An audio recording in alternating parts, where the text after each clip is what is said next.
ድምፃዊት ዳግማዊት ፀሐዬ የሳምሶን ታደሰ የቀድሞ ባለቤት የነበረችው በአሁኑ ሰዓት እንደተለያዩ የወጡት መረጃዎች ከዚህ በፊትም ማህበራዊ ሚዲያ ላይ ሲወጡም ተስተውሏል።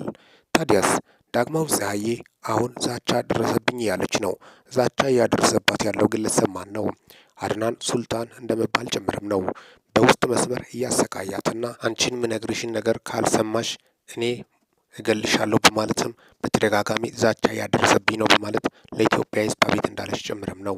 በድምጽ ሳይቀር በጣም በሚያሳዝን ሁኔታ ጸያፊ ስድቦችን እየላከባት እያሰቃያት እንደሆነ ጭምርም የወጡት መረጃዎችን በማስመልከት እሷም በአሁኑ ሰዓት ያለችበት ራሴን ለመከላከል የተቻለኝን ሁሉ አደርጋለሁ፣ የኢትዮጵያ ሕዝብ ግን ይወቅልኝ በማለትም ነው።